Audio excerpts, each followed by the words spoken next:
우리 함께 묵도하심으로 함께 하나님께 예배하겠습니다.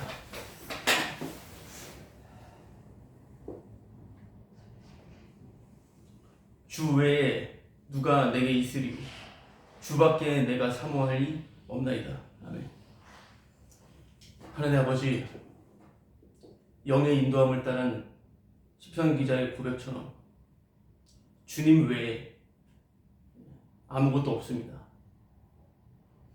사모할 이는 주님밖에 없음을 고백하는 의미가 어떤 것인지 날마다 가르쳐 주시고 알려주시고, 그 의미가 나로부터 시작되는 것이 아님을 예상치 못했던, 전혀 예기치 못한 은혜임을 일깨워 주시는 주님의 인자하심과 많으신 긍휼하심으로 인하여 감사합니다.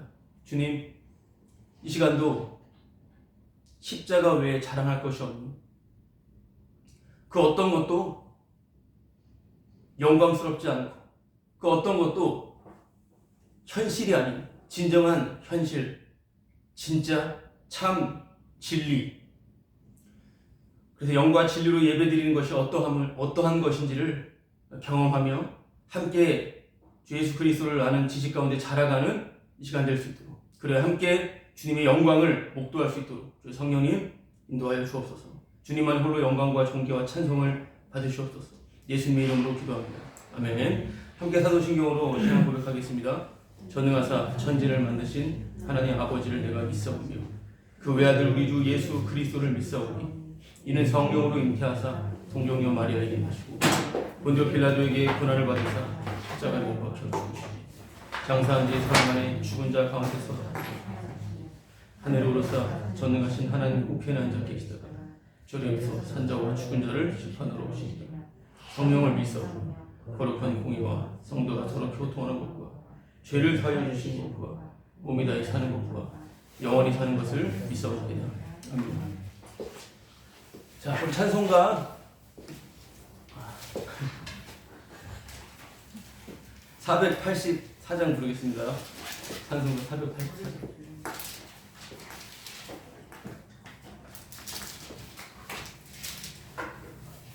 찬송가 484장.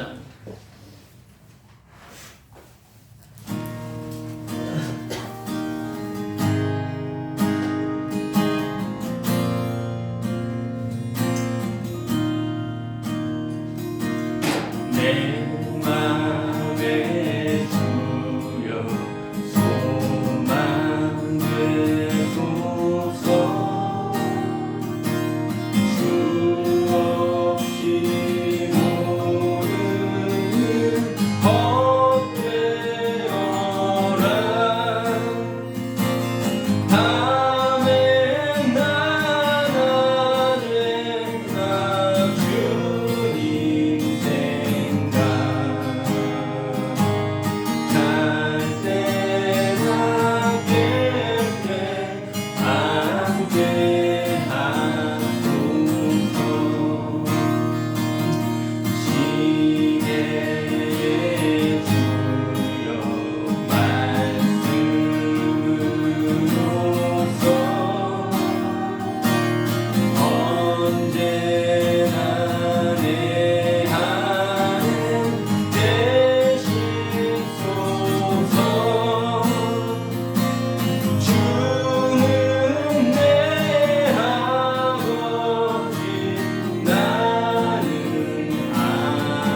소망 되소서.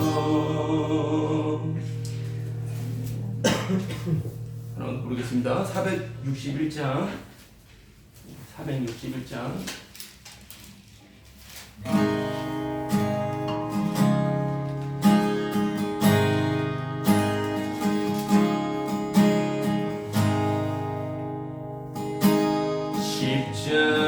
십자가를 질 수 있나 주가 물어보실 때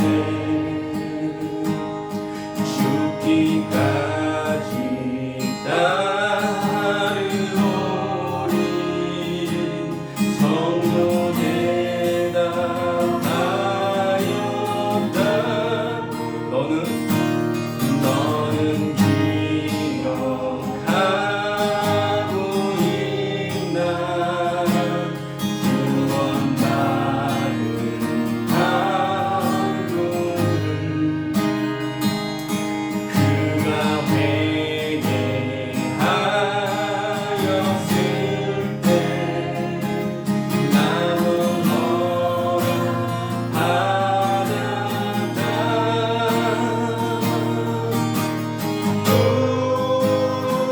우리의 심령 주의 것이니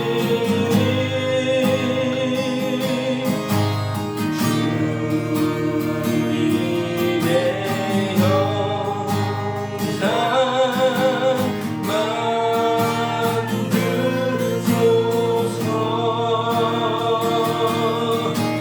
주 인도 따라 살아갈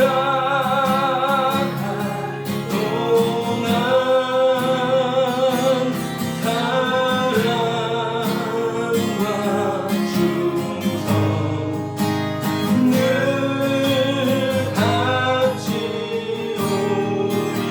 바치오리다.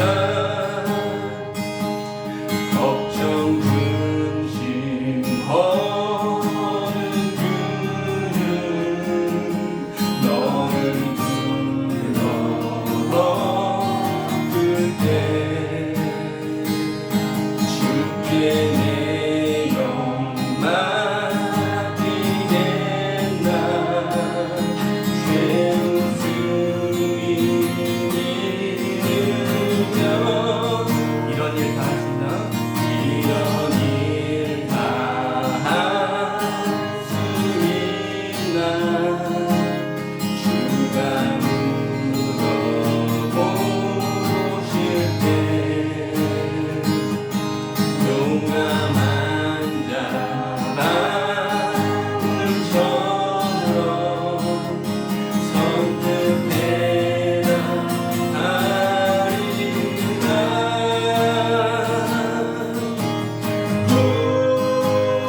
우리의 심령 주의 것이니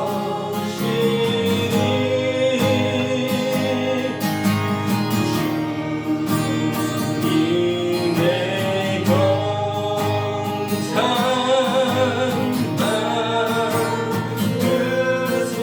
만드소서.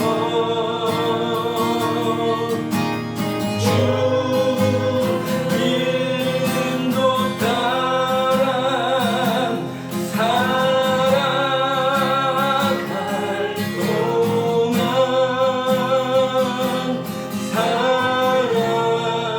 사랑과 충성 늘 바치오리다.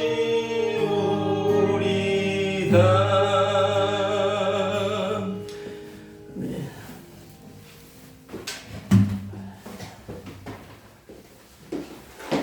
자, 오늘 함께 나눌 하나님의 말씀은 로마서 6장 12절에서 14절까지 말씀입니다.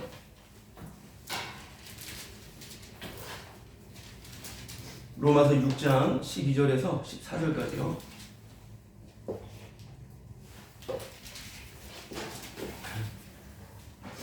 한 목소리로 함께 또 하도록 하겠습니다.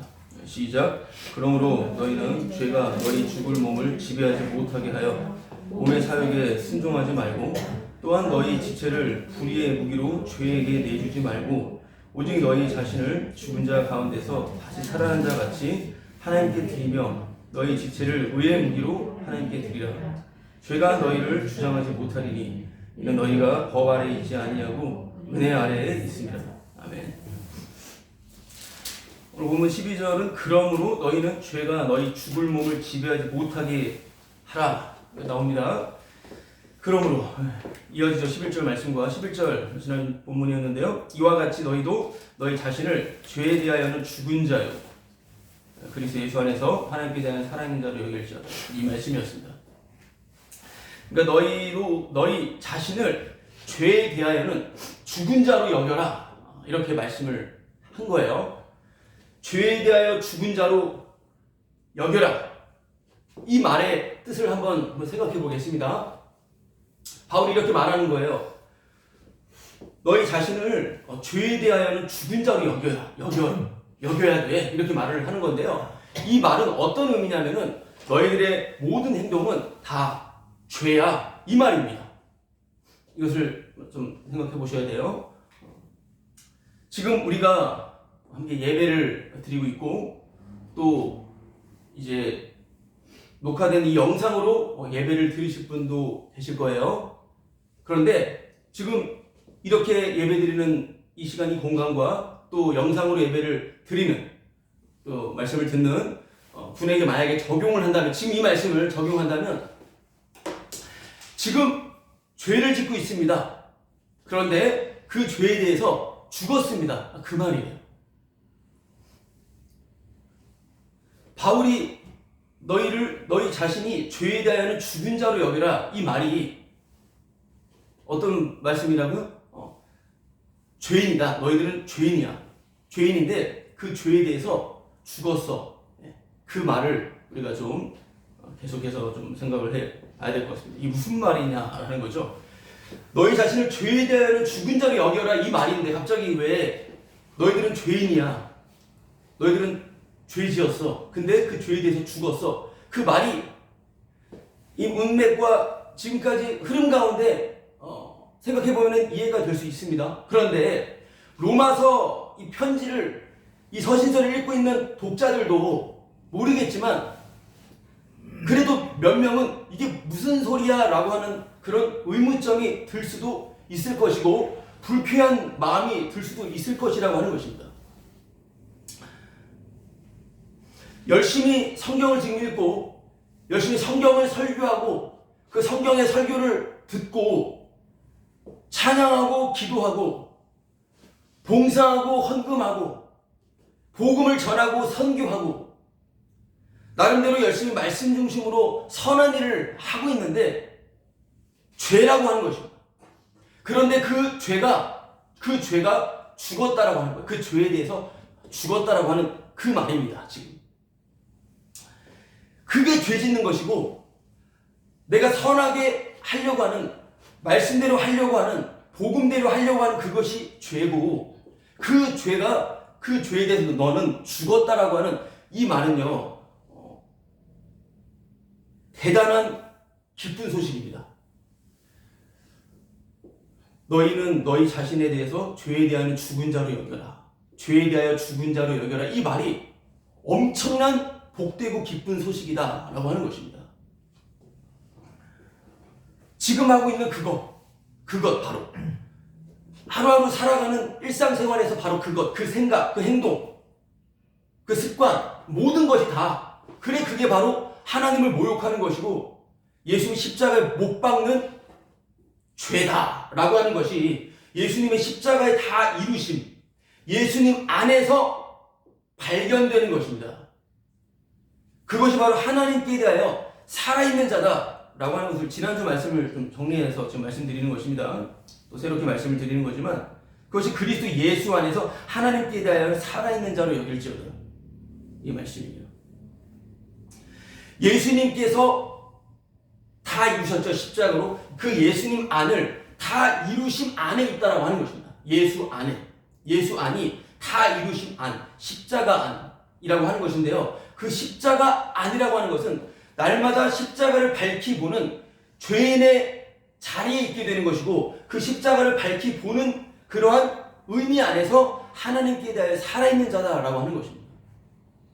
십자가가 밝히 보이지 않느냐, 행함으로 계속해서 왔다 갔다 하는 갈라디아 교인들에게 바울이 말했던 바대로 십자가가 밝히 눈앞에 보이는 바로 그것이 하나님께 대하여 살아있는 자다라고 하는 것입니다.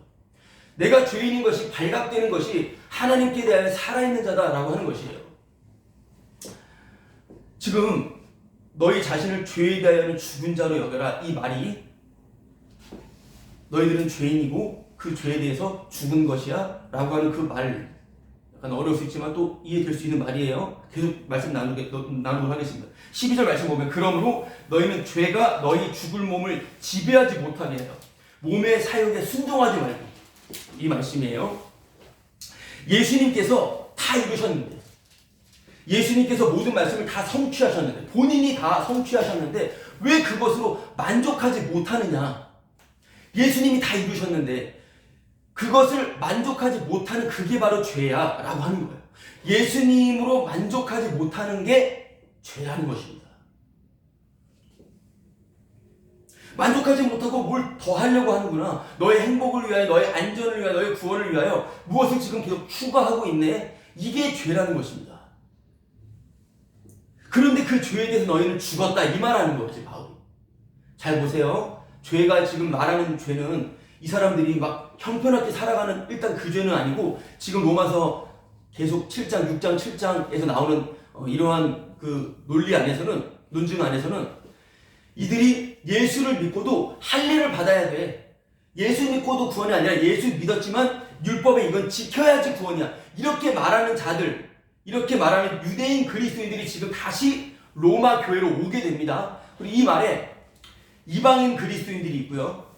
그리고 이방인 유대인 그리스도인이 있습니다.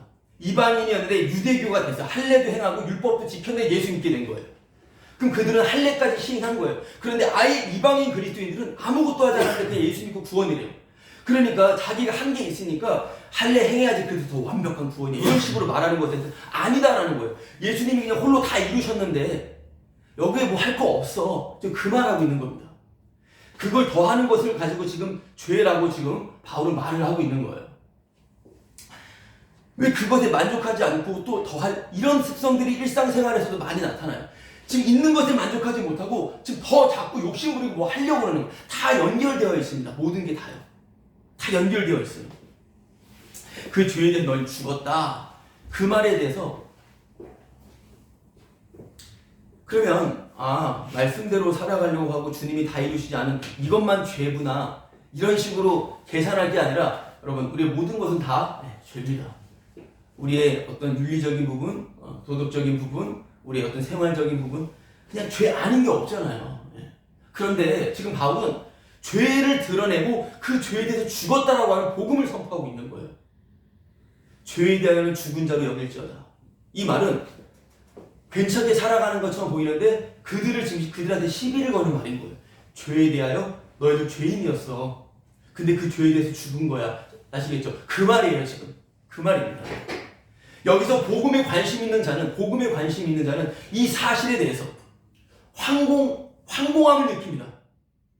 주님이 이 죄에 대해서 죽은 자로 여겨주시는, 그게 믿음이고요. 주님이 그렇게 여겨주신다라고 하는 그 사실에 대해서, 그 복음을 믿는 믿음으로 인하여 아주 감격하는 거예요. 그게 복음에 관심 있는 자이고요. 복음에 관심이 없는 자는 다시 새롭게 유난 떨고 나대고 설치며 다시 자신의 만족을 향해 나아가게 된다라고 하는 것이에요. 우리는 모두 그렇게 가만히 있지 못하고 계속 움직여야 됩니다. 그래도 그 사실에 만족하지 못하지만 또 말씀이 들려오게 되면 주님이 다 이루신 그 의미가 얼마나 대단하고 놀라운 것인지를 다시 일깨움을 받고 감격하는 것이죠. 그게 복음에 관심이 있다라고 하는 거예요.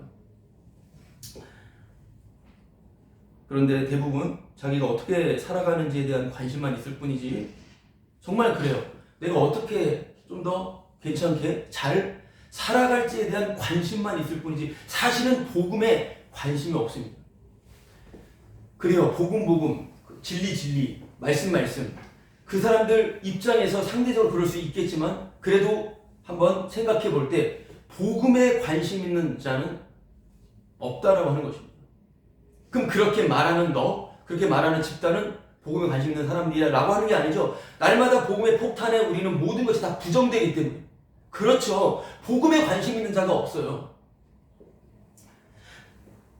아닌데 하나님에 대해서, 성경에 대해서, 십자가에 대해서, 죄에 대해서, 천국과 지옥에 대해서, 하나님의 약속에 대해서 언급하고 말한다고 하더라도 그 안에 둘러싸여 있는다 하더라도 그거 가지고 내가 어떻게 해야 되는데 계속 나야. 내가 어떻게 되는데, 내가 어떻게 좀 더 잘 되는데, 내가 어떻게 구원을 받는데 라고 하는 식으로 나에 대한 관심 자체가 복음에 관심이 없다라고 하는 것입니다. 아무리 진리를 말하고 아무리 십자가를 말하고 예수님을 말해도 은혜를 말해도 자기에게 관심이 있다면 복음에 관심이 없는 거예요. 나에게만 관심이 있다면 그건 이미 복음에 관심이 없다라고 하는 것입니다. 잠깐 사사기 말씀을 볼게요. 사사기 2장 1절에 사사기 2장 1절에 앞에 구약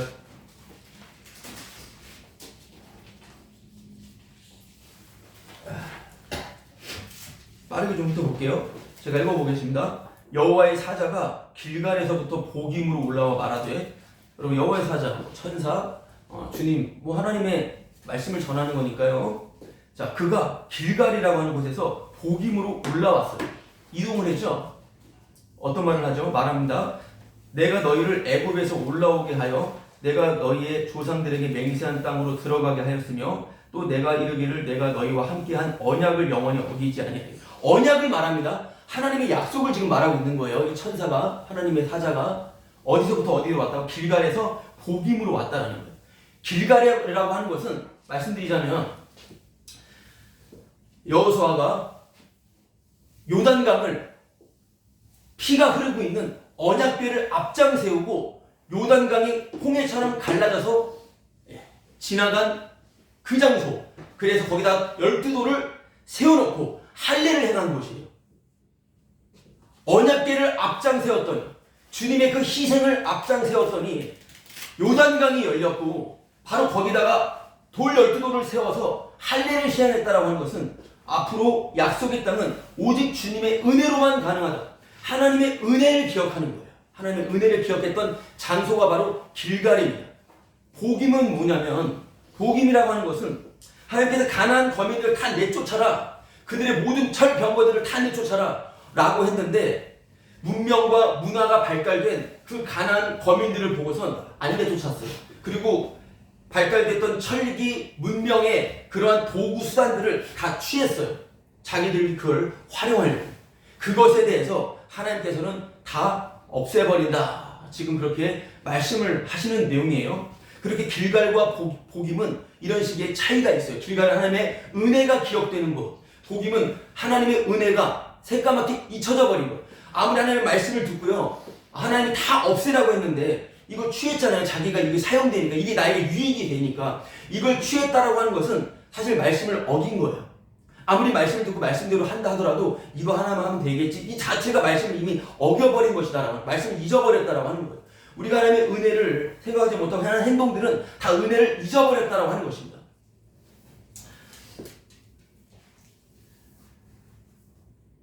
그런데 오늘 그 여호와의 사자가 길갈에서 복임으로 와서 말하는 거예요. 2절, 너희는 이 땅 주민과 언약을 맺지 말며 그들의 제단들을 헐라하였거늘 너희가 내 목소리를 듣지 아니하였으니 어찌하여 그러하느냐, 이렇게 말을 하죠. 3절, 그러므로 내가 또 말하기를 내가 그들을 너희 앞에서 쫓아내지 아니하니. 무슨 말이죠?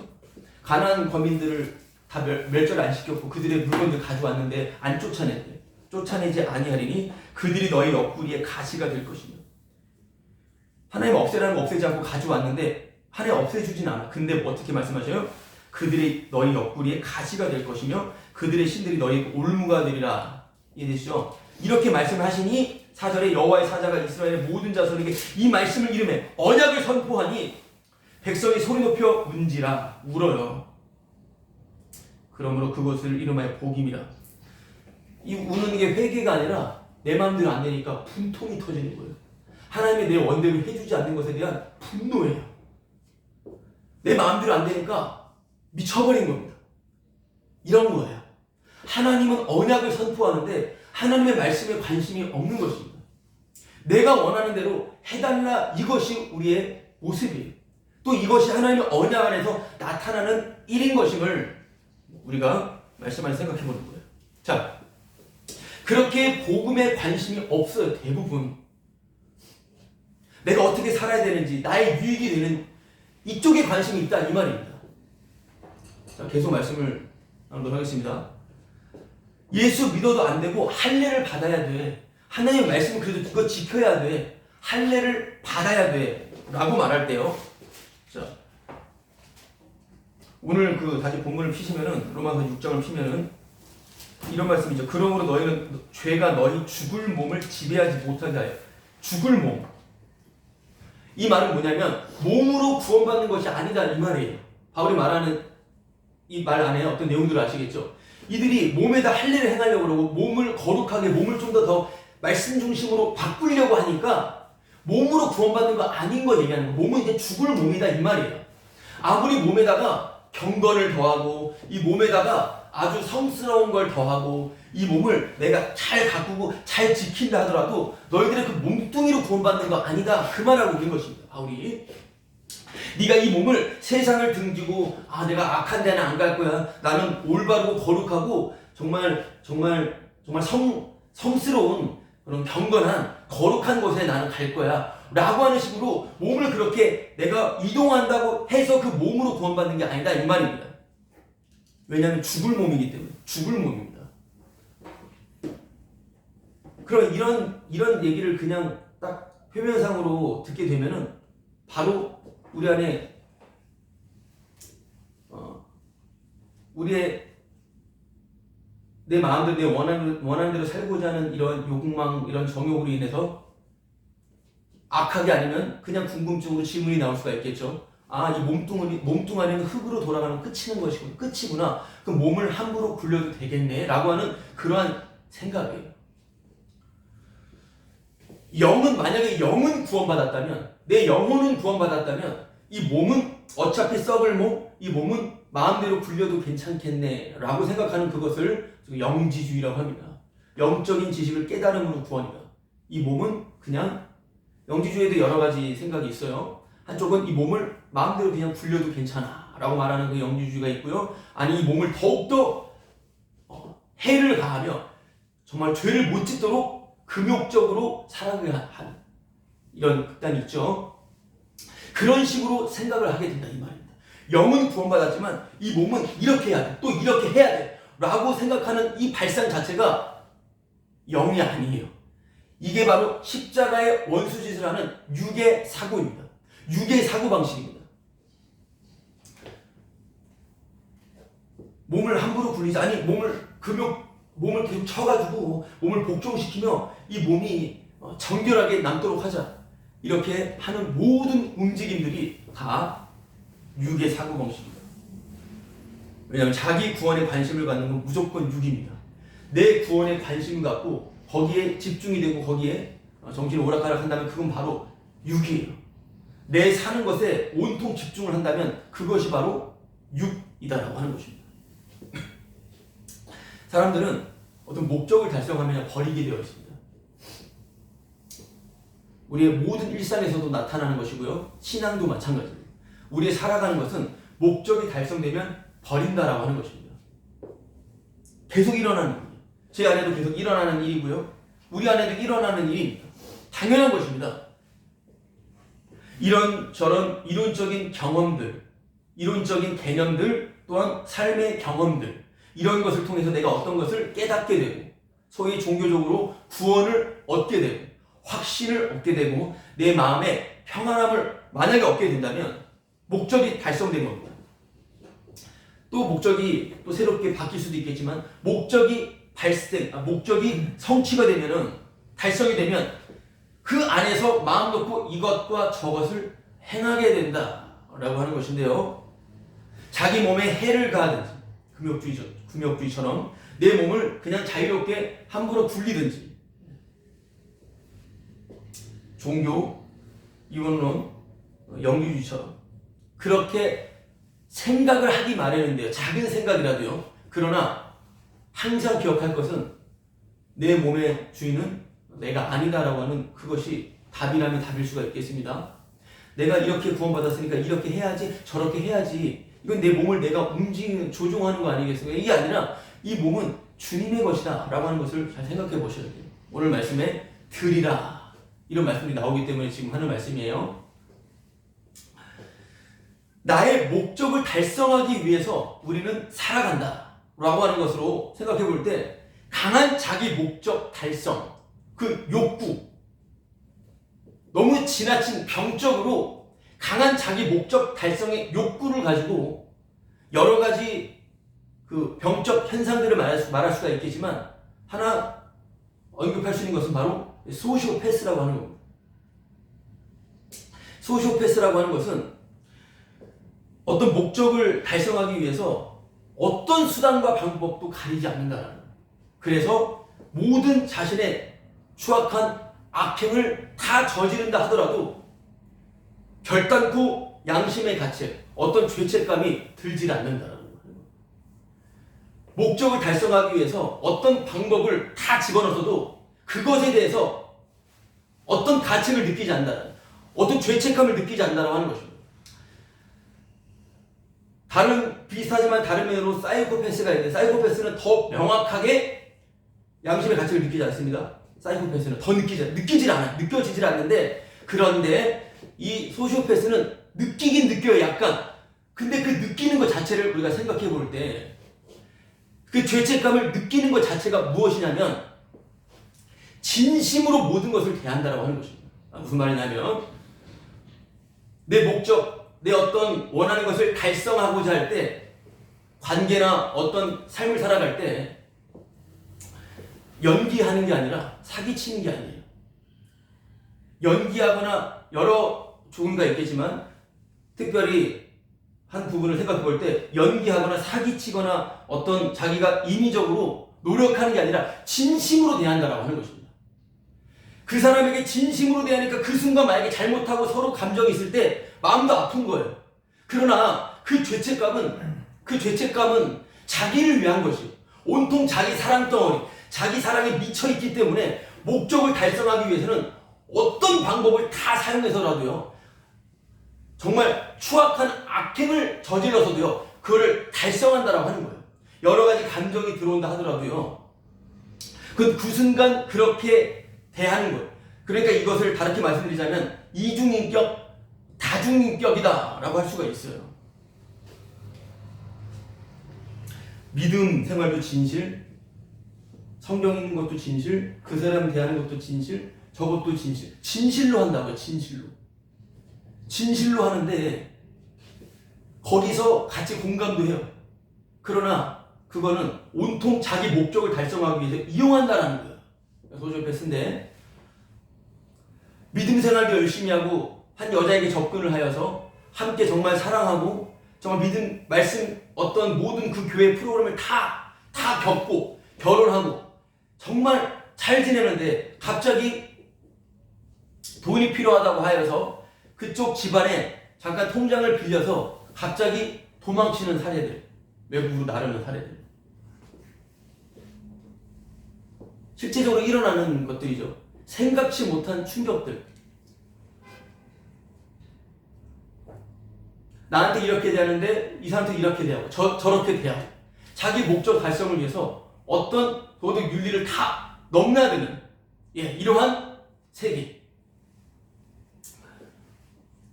그럼 이런 그 소시오패스들은 특징이 자기가 잘못한 것은 단 한 가지도 없다라는 생각을 가지고 있습니다. 어렸을 때부터의 또한 자신이 가지고 있는 피해 의식만 생각해서 무조건 보상만 받아야 된다 이거예요. 내가 잘못했다라고 하는 의식이 없다라는 거예요. 내가 뭘 잘못했느냐 이거예요. 내가 피해 입은 것에 대한 보상을 받기 위하여 모든 것을 도구화하는 것입니다.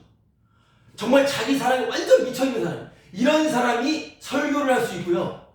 이런 사람이 하나님 말씀대로 살아갈 수가 있고, 이런 사람들이 열심히 일하고 귀감이 되는 사회에 그리고 멀쩡해 보이는, 괜찮아 보이는 사람일 수가 있고 많다라는 것입니다.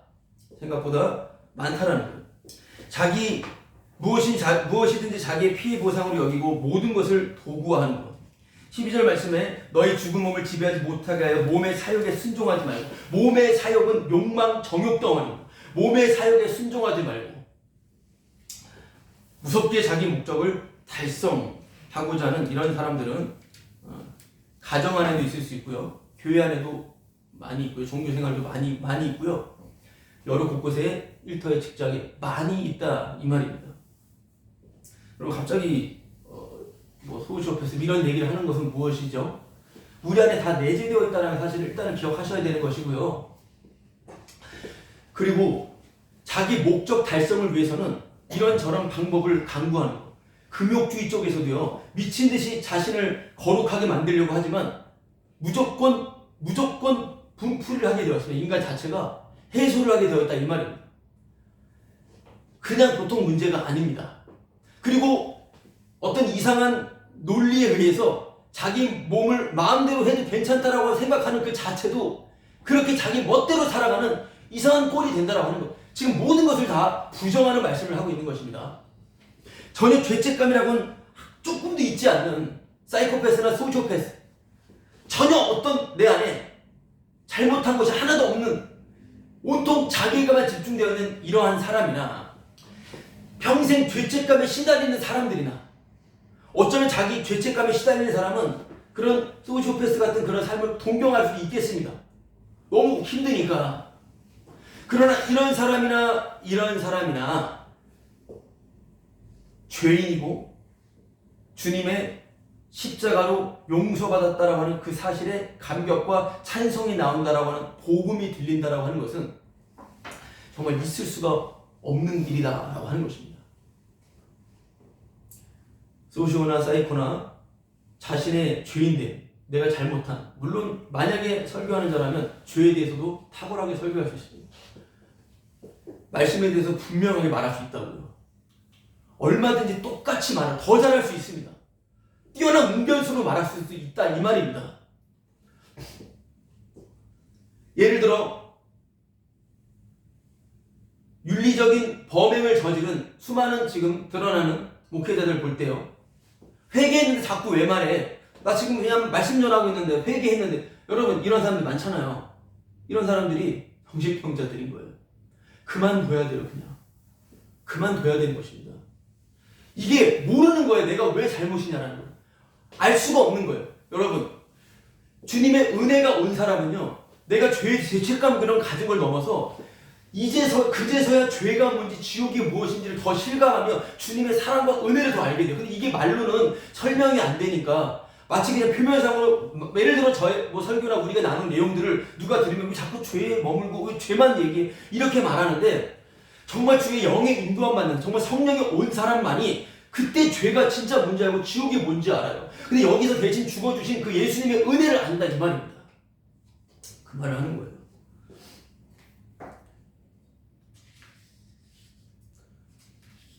여러분,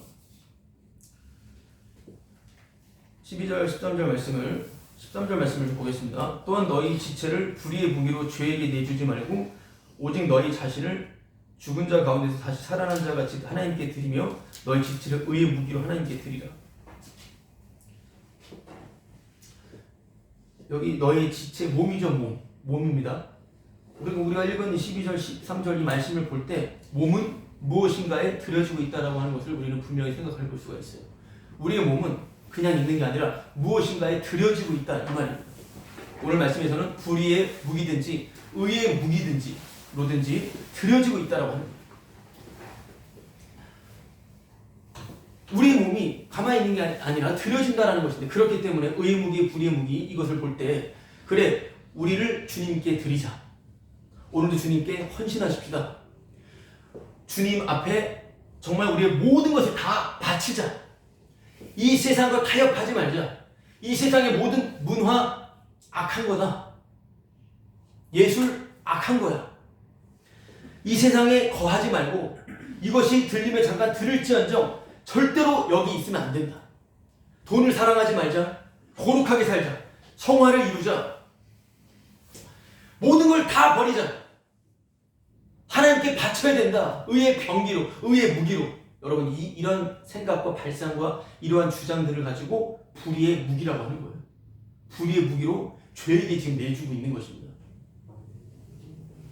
이게 너무 맞는 것 같아요.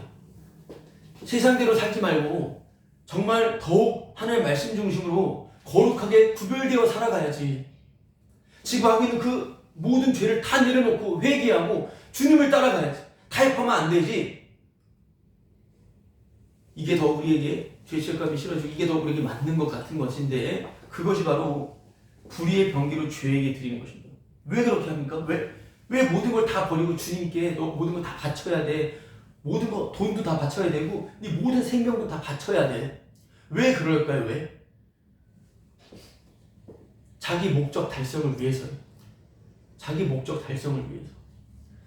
여기서 지나친 금욕주의 쪽으로 가게 되면 거기서도 사이코나 소시오패스가 나올 수 있는 것이고요. 물론 자신의 몸을 방탕하게 내어준다라고 하는 그것에 있어서도요. 그런 식으로 정신의 착란 현상이 일어나며 병적으로 될 수 있다라고 하는 것입니다. 자기 목적 달성을 위해서 그렇게 하는 거예요. 이렇게 해야지 맞는 것 같으니까. 이렇게 해야지 구원이라고 생각하니까. 근데 얼마만큼 그렇게 할 수가 있는 거죠? 얼마만큼 내가 주님께 나를 바칠 수가 있는 거죠?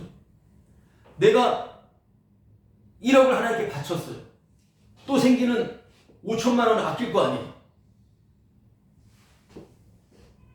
제가 이전에 모든 보험을 다 끼고 하나님께 바쳤는데 그 다음부터 오는 돈은 아깝더라고요. 이거 어떻게 설명을 해야 되는 것입니까? 계속 해야 되는 겁니까? 계속 무소유로 계속 내가 이 세상 절대 보지 않고 듣지도 않고 살아가야 되는 것입니까? 그거예요. 그거. 이게 바로 십자가를 무시해도 한참 무시하고 있는 것입니다. 내가 상상하고 있는 신이 있어요. 사람마다 종교성을 가지고 있기 때문에 내가 상상한 신이 있는데 그 상상한 신의 개념을 갖고 있는데 불교 경전이 아니라 성경이 눈앞에 있어요. 그 성경을 꼭 공부해보니 그 하나님이에요.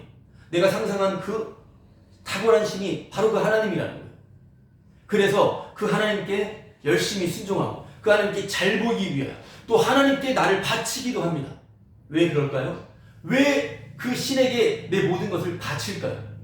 그렇게 해야 내 양심이 편안하고 그래도 나답고 내가 어떤 보상을 당당하게 요구할 수 있다는 것입니다.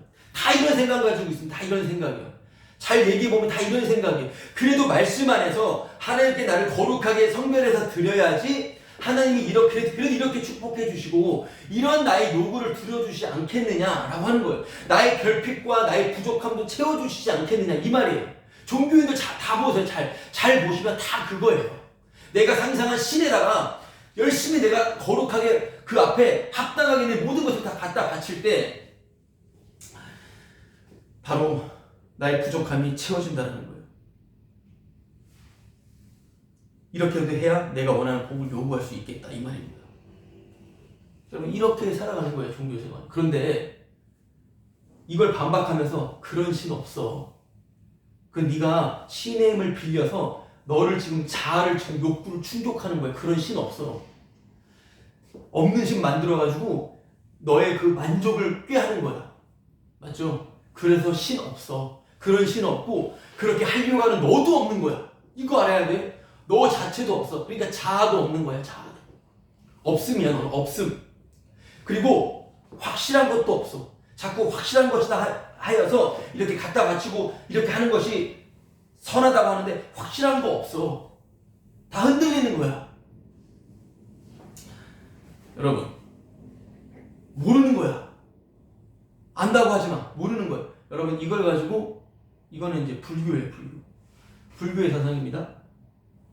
한번 어디 거했다가 한 철학을 공부한 사람과 얘기를 했는데 대화 가운데 우리는 없습니다 이렇게 말하니까 와 깨어있네요. 기독교라서 약간 딱 막힐 줄 알았는데 그래 우리는 무예요. 없음이에요. 불교입니다. 불교예요. 불교 사상. 포스트 모더니즘도 마찬가지예요. 확실한 것은 없다 이거예요. 어떻게 구원을 아느냐, 어떻게 천국과 지옥을 아느냐, 이거는 불가지입니다. 알 수 없다. 그렇게 말을 하는 거예요. 이거는 신의 도움 없이 마음 스스로 해결하는 거예요. 마음 종교. 마음 스스로 해결하는 거예요. 없습니다. 다 없어. 무야. 이런 마음 종교인들도 많아요. 되게 많이 아는 것처럼 보이지만 허접한 자들입니다. 자기가 신이니까. 그 사람은 신이에요, 자기가 신이라서 그 사람이 소시오패스 짓을 할지, 사이코패스 짓을 할지, 어처구니없는 짓을 할지는 몰라요. 여러분, 천국과 지옥은 있어요. 그리고 복음과 다른 복음도 있는 겁니다. 예수와 다른 예수도 있는 것입니다. 있습니다. 도사가 되어서 산신령이 되어서 모든 것은 없음입니다. 알 수 없습니다. 무입니다. 이런 식으로 나오는 것이 바로 불교인이다. 철학가다. 종교인이다. 라고 말씀을 지금 드리고 있는 것입니다. 적극적으로 자기를 낮추고 적극적으로 나를 부인하자. 겸손하게 살자. 이건 적극적으로 해야 됩니다. 여러분, 어떤 경건주의 교회에서 다 말하는 바입니다. 이게 불교예요. 성경에서는 나오질 않아, 그런 게요. 말은 나오죠. 성경은 그리스도를 전하는 거잖아요. 예수님만 빛나고 있는 거 아닙니까? 그렇죠. 그 예수 그리스도에 대해서 증거하는 말씀인데 그게 아니라 적극적으로 나를 낮추고 부인하며 주님을 따라가자. 주님 만들어낸 신이에요. 그냥 불교라고 하는 것입니다. 그런 게 다. 다 아름다운 인간상을 말하는 것입니다. 어차피 인간은 썩었고요. 이 지구는 멸망하도록 만들어진 거예요. 여러분, 이게 세상에서 싫어하는 내용이에요. 어차피 발달이 안 됩니다. 발전이 안 되는 거예요. 발전처럼 보이지만 인간은 똑같은 바로 하나님의 원수들인 거예요. 이런 생각을 가지고 있는 거예요. 여기서 또 나가는 사이비들도 있죠. 어차피 멸망하니까 자기만 살겠다고 그냥 아무것도 하지 않고 이런 자들 향해서도 그것도 아닌 것을 또 성경은 말하고 있는 것이고요. 그래서 이것도 저것도 아니다, 없다, 모른다 이런 말장난이 아니라 유일한 있음, 유일한 현실, 진짜 현실, 그것은 바로 예수님이 십자가에서 죽으셨다는 것입니다. 여러분, 예수님께서 십자가에서 죽으셨고 다시 살아나셨다. 여러분, 이것만큼 사실이 없습니다. 때려 죽어도 이것만, 예수님의 행동이 의잖아. 예수님의 행동이니까요. 이 예수 그리스도의 이 피의 의, 이것만 우리가 평생 말할 것이고 모든 것을 다 잊어버린다 하더라도 이것만 생각하는 겁니다. 예수 그리스도의 의 말입니다. 이게 현실이라고요. 이게 바로 확실한 겁니다. 확실한 것이에요. 우리 교회 안 오면 너희들은 지옥 가. 우리 믿음 안 따르면 이런 종교 노름이 아니죠. 예수 그리스도의 앞에서 누구든, 왜냐하면 교회가 주님께 들림받는 게 아니라 주님의 교회만 주님 앞으로 끌려 올림을 받는 것이기 때문에 그래요. 그래서 내가 무엇을 드리는 것이 아니라 내가 무엇을 막 드린다. 이것 자체, 이런 생각이 바로 불의의 무기로 죄에게 드리는 것이고요. 예수 그리스도의 의를 위하여 도구로 사용되는 것. 예수 그리스도의 의를 증거하기 위해서 사용되는 것을 가지고 의의 무기다라고 하는 것입니다. 주님의 무기가 되는 것입니다. 죄인으로 사용되는 것, 내가 죄인인 것을 아는 것, 이게 바로 의의 무기인 것입니다. 이게 바로 하나님께 드려진 바 된 것이에요. 왜냐하면 하나님께 드려진 자는 예수님밖에 없고요. 그 예수님 안에 있는 거기 때문에, 그렇기 때문에 영의 인도함을 받는 사람들은, 예수 그리스도의 의의 정말 귀한 사용을 받는 사람들은 바치자, 내가 열심히 하나님께 드리자, 맞죠? 이런 소리를 하는 게 아니라 주님의 의만 증거하는 삶으로 살려짐에 대한 감사, 찬송만입니다. 이게 의로 드리자라고 하는 바울이 말하는 바안에 있는 내용들이에요. 내가 여기 있으니까 하나님 여기 계시죠? 내가 드리겠습니다. 이거 그냥 다 그냥 혼자 조작, 연기하는 거예요. 연출하는 거예요. 이제 드라마 각본 쓰는 겁니다.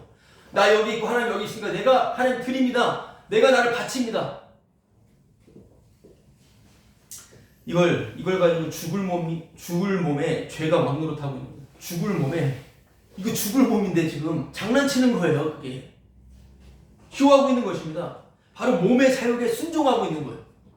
몸의 사욕에 순종한다는 것을 가지고 뭐라고 하냐면 바로 선악으로 사는 것입니다. 내가 볼 때는 이게 옳아.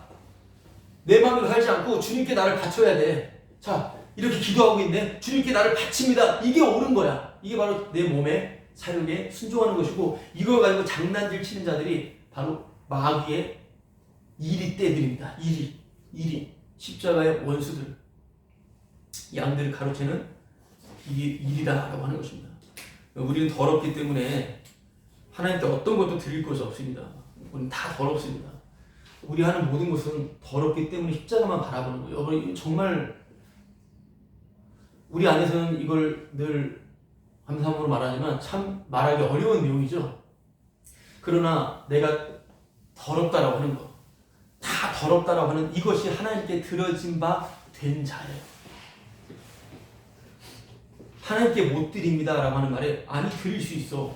말씀대로 할 수 있어. 거듭나면 드릴 수 있어.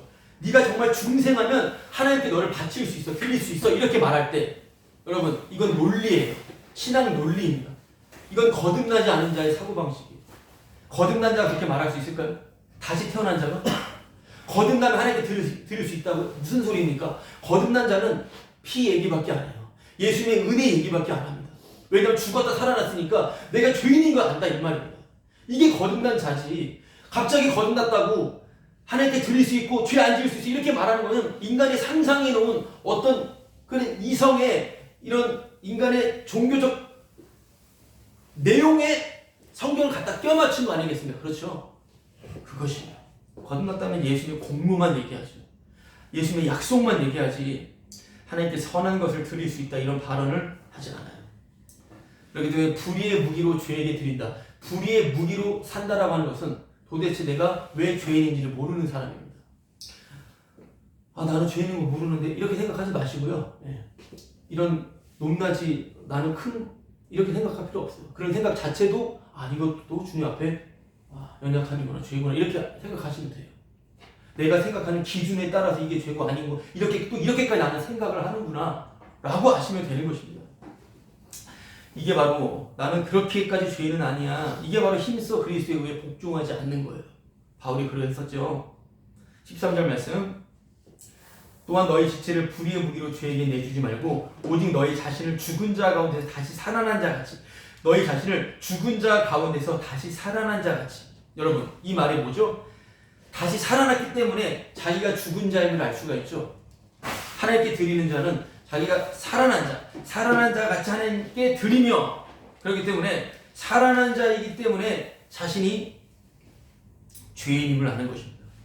바로 그 죄인의 도구로서 의의 무기로 한마디로 하나님께 의의 무기로 드린다라고 하는 것은 십자가만 자랑한다라고 하는 것입니다. 십자가만 자랑한다라고 하는 것은 바로 나는 항상 죄인입니다. 죄인 괴수입니다. 라고 하는 거예요. 무엇을 해도 죄인이라고 하는 그 십자가만 자랑하는 것. 이게 바로 의의 무기로 하나님께 드려진 것입니다. 그래서 오늘 이 말씀은 선악으로 살지 말고 그냥 살아라 이 말이에요. 쉽게 말하자면 선악으로 살지 말고 그냥 살아. 잘 보세요. 바울이 어떻게 말하는 거예요?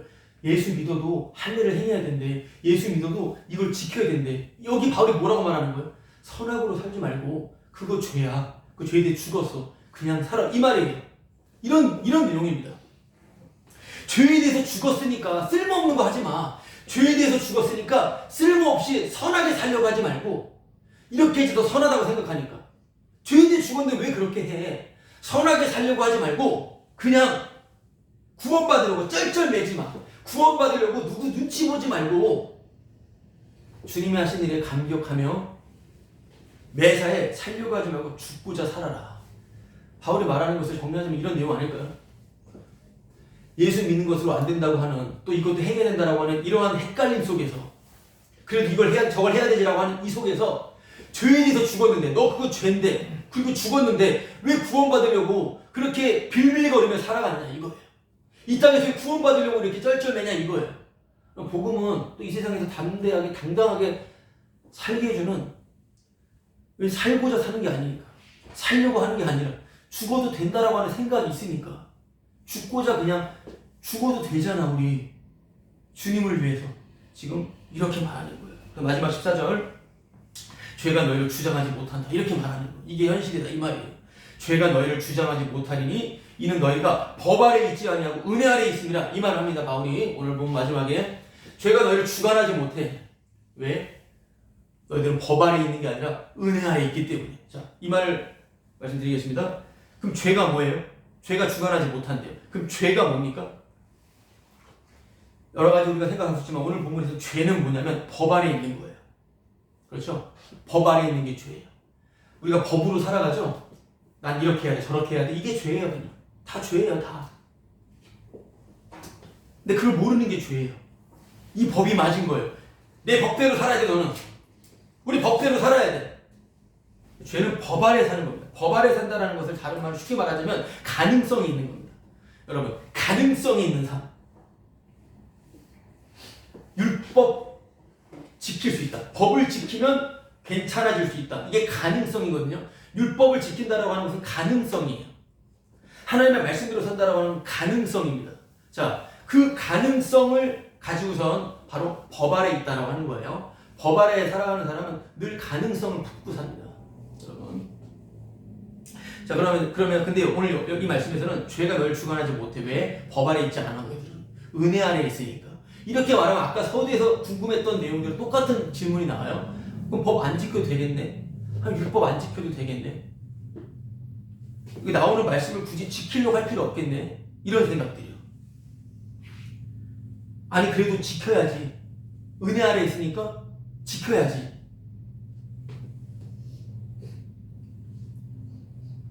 신호등 있으면 신호등 지켜야지. 위반했어요. 경찰이 불러서 조사합니다. 법 안 지켰으니까 당신 심판. 그런데 갑자기 예수님이 그냥 가. 이거거든요. 아싸, 그냥 다시 가는 거예요. 감사하게. 엄청난 큰 사고를 저질렀는데 내가 책임질 테니까 그냥 가. 운전해 다시 가. 차 그렇게 안 막으려네. 이런 식으로 말할 때 그럼 이제 앞으로 계속해서 빨간불에 가자. 이렇게 생각할 수가 있겠죠. 그렇기 때문에 그건 아니지. 은혜로 됐으니까 다시 그걸 지켜야 되지 않겠어? 논리적이지 않습니까? 그러니까 법을 지켜야 돼. 아니 안 지켜도 돼. 여러분 이걸 가지고 뭐라고 그런다고요? 법 아래 있는 거예요. 그런 말장난 하는 게 아니에요. 법 안 지키고 싶은 사람들은요 끝까지 법 안 지키는 말 좀 해줘 이거예요. 그럼 이게 얼마나 쓰레기 같습니까? 이게 얼마나 자기중심적이에요? 그렇죠. 또 법 지키고 싶은 사람들은 제발 법 좀 지키는 쪽으로 말해줘. 계속해서 난 중심으로 말씀 지키며 살고 싶어. 이런 식으로 생각하는 거예요. 지켜도 되겠네, 안 지켜도 되겠네. 모두 법 아래 있는 거예요. 지켜야 된다라고 하는 쪽에 안심이 가면 그쪽으로 몰리는 거고요. 지키지 않아도 돼 라고 하는 쪽에 안심이 되면 지키지 않는 쪽을 말하고 하는 그쪽으로 가게 되는 것이고요. 이런 식으로 생각하는 모든 것, 그것이 다 자기에게 집중되어 있는 것입니다. 다 법 아래에 있는 죄예요. 다 법 아래에 있는 죄예요. 그러면 죄가 주관치 않는다라고 하는 것은 은혜 아래에 있다라고 하는데 법 아래에 있지 않으니까 법 안 지키는 거 아니야? 이런 식으로 생각할 게 아니라 그 자체가 법 아래에 있는 거고 여기 자기만 생각하는 거지 않습니까? 그게 아니라 죄가 주관치 못하는 은혜 아래에 있다라고 하는 것은 바로 날마다 예수님의 의로우신 행동, 예수님의 그 의를 생각나게 해준다라고 하는 것입니다. 모든 포커스는 항상 예수님의 행하심이에요. 나 좋으라고 들려지는 복음은 아니에요. 은혜 아래 있으면 법을 지킨다 안 지킨다 이런 식으로 또 선악구조로 말할 게 아니라 언제나 예수님의 의, 곧 은혜, 예수님의 의가 은혜잖아요. 예수님의 의를 생각나게 하시는 거예요. 아시겠죠? 날마다 예수님의 그 의, 우리가 살아가는, 생각하는, 행동하는 모든 가운데 어떤 일상 가운데서도 예수님의 의를 생각나게 해준다는 것은 나의 죄인됨을 폭로시키는 것입니다. 그리고 그걸 덮어주시는 주님의 피의 은혜를 알려주시는 거예요. 여러분 그래서 은혜 아래 있으면 예수님의 의를 생각나게 하신다는 건 어떻게 의를 생각나게 하신다고요? 바로 죄를 책망하시는 것으로, 죄를 지적하는 것으로, 내가 얼마나 죄인인지를 알려주심으로, 그거예요. 누가 뭐라고 해도 그 주님과 감사한 거예요. 말할 것도 없고 혼자 사는 것처럼 보지만 주님과 함께 지내는 것입니다.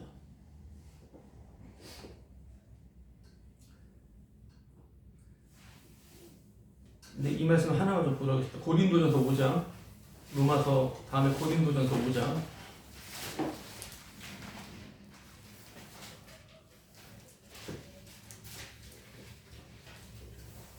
5장 보시면 너희 중에 심지어 음행이 있다 함을 들으니 고린도 교회가요. 고린도가 그 당시 아주 그 상업도시 헬라의 중심 상업도시인데요. 그 여신을 섬겼기 때문에 음란함이 많이 좀 그리고 여러 가지 문화 발달되어 있고 잘 나가는 동네예요. 그 안에 있는 교인들에게 바울이 쓰는 건데요. 이렇게 말해요. 너희 중에 심지어 음행이 있다 함을 들으니 음행의 내용이 뭐예요? 그 음행은 교회 안 다니는 사람, 십자가를 안 들은 이방인들도 행하지 않는 거야. 뭐예요? 그 아버지 아내를 취했대요. 이 아버지 아내는 계모예요. 계모예요. 그 계모를 취한 거예요. 어떤 교인이, 어떤 형제가. 이건 이방인들도 안 하는 짓이야. 이거죠. 자, 그런데 여기서 2절에 그리하고도 너희가 오히려 교만해져서 어찌하여 통한이 여기지 않아? 그 일 행한 자를 너희 중에 왜 쫓아내지 않았느냐? 지금 이 말하고 있어요. 바울은 일단은 그 짓을 저지른 그 사람한테 지금 뭐라 하는 게 아니라 뭐라고 그럽니까? 그 죄에 대해서 통한이 여기지 않고 쫓아내지 않은 고린도 교회를 책망하고 있습니다. 이걸 생각해 봐야 돼요.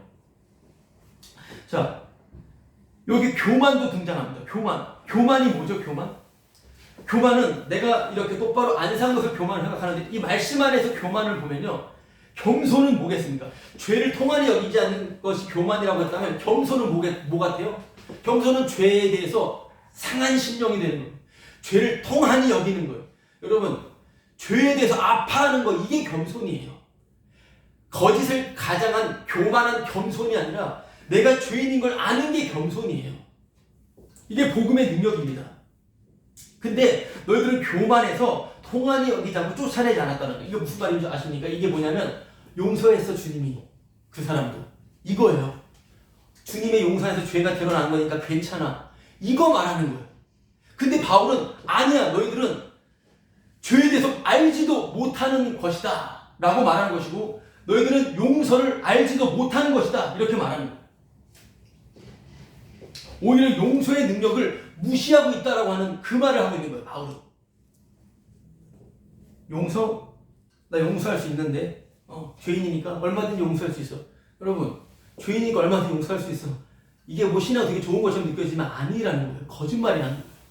왜냐하면 여러분, 복음은 죄와 주님의 피밖에 없어요. 이거에만 포커스를 맞추고 있어요. 바울은. 이 사람은 이렇게 나중에 말합니다.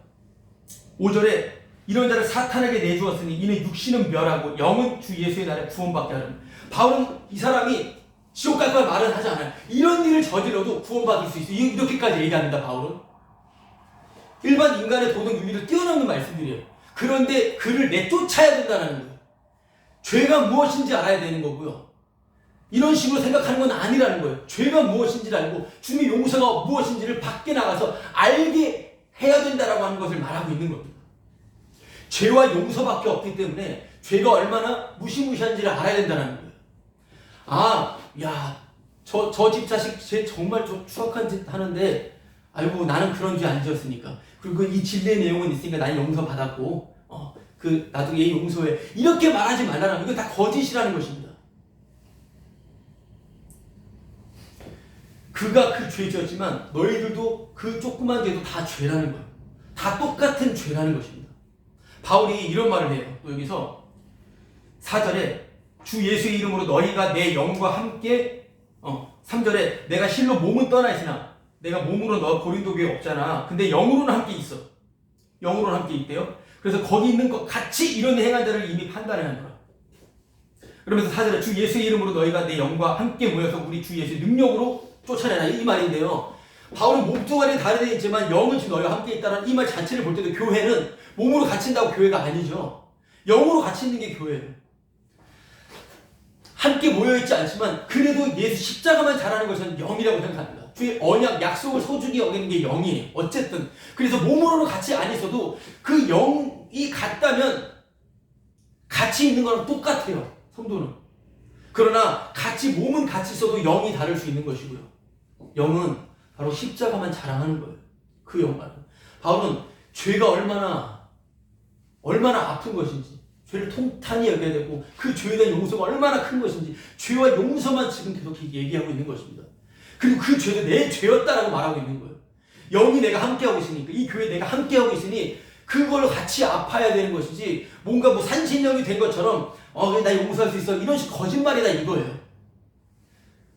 자식들도 뭐 복음 전한다고 자식들이 그럼 죄 지면은 냅두니까 아니잖아요. 더 철저하게 말하는 겁니다. 복음의 은혜 안에서. 예. 그렇기 때문에 만약에 저 같은 경우도 큰 범죄를 저지르면 당장 내쫓아야 되는 것이지, 그만둬야 되는 것이지, 아니야 말씀 가지고 내가 할 수 있어, 이런 식으로 하는 거 아니다 이 말이에요. 그것을 가지고 계셔야 돼요 항상. 지금 말씀드리는 건 뭐냐면 바로 은혜 아래 있다라고 하는 건 뭡니까? 지금 은혜 아래서 복음을 전하고 있죠. 고린도 교회에다가도 바울이 바로 죄를 드러내는 거예요. 죄를 통한이 여기는 거. 여러분, 죄를 드러내는 겁니다. 이게 하나님의 은혜예요. 그게 은혜 아래 있음이지, 내가 죄를 지어도 되겠네, 안 지어도 되겠네, 말씀 살아도 되겠네, 안 살아도 되겠네, 이런 식으로 나오는 게 아니다 이 말이에요. 여러분, 은혜로 사는 거지 내 가능성으로 사는 게 아닙니다. 내 가능성으로 사는 게 아니에요. 은혜로 사는 겁니다. 여러분, 우리는 아무리 살아도 이제 앞으로 오늘도 역시, 내일도 역시, 주어지는 하루 역시 우리는 역시 하나님께서 우리에게 알려주십니다. 넌 가능성으로 사는 게 아니다. 가능성은 허상입니다. 여러분, 이 세상 다 없어지게 되어 있어요. 가능성 없는 인생으로 주님 끌어가실 겁니다. 도무지 가능성 없는 인생으로 끌어가셔요. 그래서 죽어 마땅한 그 자리 바로 은혜의 자리인데, 그 은혜만이 현실임을 알려줍니다. 그 은혜만 현실임을 알려주는 그것이 바로 의의 무기로 발사되고 있는 겁니다. 우리가 하나님 앞에 산 자이고요, 십자가를 자랑하는 의의 병기 무기가 되는 것이고, 죽어 마땅함을 알려주는 내 가능성이 산산조각 나는 바로 그것이 진짜 현실임을, 그 현실을 사는 것, 그게 내 몸을 의의 무기로 드리는 것입니다. 아무리 살아도 가능성 없는 삶으로 끌어가신다라고 하는 건 뭐냐면 더 잘 사는 가능성은 없다. 모든 것이 은혜다. 여러분, 더 잘 사는 가능성은 없어. 그냥 모든 것이 은혜야. 바울이 말하는, 예수 믿고 이것도 하고 저것도 하고, 왜 가능성을 둬? 우리를 살려주셨는데, 이 가능성 있는 삶으로 우리에게 선택할 걸 주는 게 아니라 우리 정말 은혜 가운데 있는 거야. 이 말 너무나 은혜스럽지 않습니까? 우리가 살아가는 것은 가능성 없으니까 뭐 되는데 이런 것도 아니잖아요. 그냥 모든 것이 은혜라고 하는 것을 지금 선포하고 있는 거예요. 우리는 은혜 안에 있다라고 하는 것입니다. 더 잘 사는 그런 조건, 가능성은 없고 모든 것이 은혜라고 하는 그 말씀 앞에서 와, 진짜 여기서 더 괜찮은 교회, 가정, 괜찮은 나로 만들려고 하는 그런 것이 아니라 감사합니다. 여러분, 주어진 것에 모든 것이 다 이게 은혜였구나. 그 사람이 이게 은혜였구나. 자족하는 것을 배우는 바울처럼 주의 영의 인도함을 받아 바로 모든 것이 은혜임을 아는 은혜 아래 살아가는, 그런 십자가만 자랑하는 보호가 되기를 소망합니다. 이게 찬양하고 마치도록 할게요.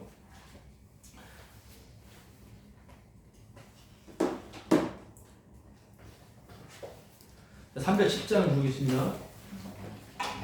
찬송가 310장.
사랑하시는 주님 늘 보호해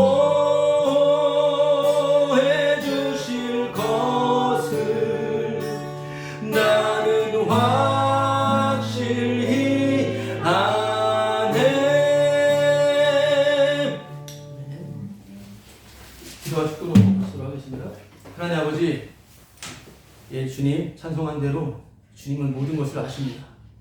내가 누구에게 하는 말, 나의 생각, 어떤 결정, 그리고 우리가 살아가는 모든 여건들 속에서, 모든 생활들 속에서 주님은 다 알고 계십니다.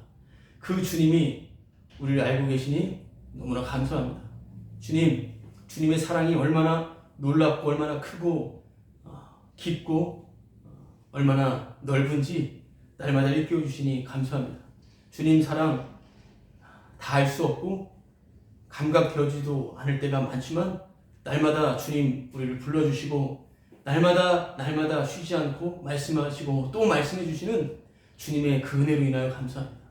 복음에 관심 없는 저희들을 붙잡으셔서 계속해서 십자가의 그 사랑과 의미와 은혜를, 은혜 아래 있음을 계속해서 선포해 주시니 감사합니다. 그 주님 바라보고 또 바라보고 계속 주님만 바라보는, 주님 안에서 살아가는 그 은혜와 복을 날마다 누리는 저희들 모두가 되게 하여 주옵소서. 이제는 우리 주 예수 그리스도의 은혜와 하나님의 사랑과 성령님의 교통케 하심이 이 자리에 있는 법 아래 있지 않고 은혜 아래서 십자가만 자랑하는 성도들의 머리 위에 이제로부터 영원히 함께 있을지어다.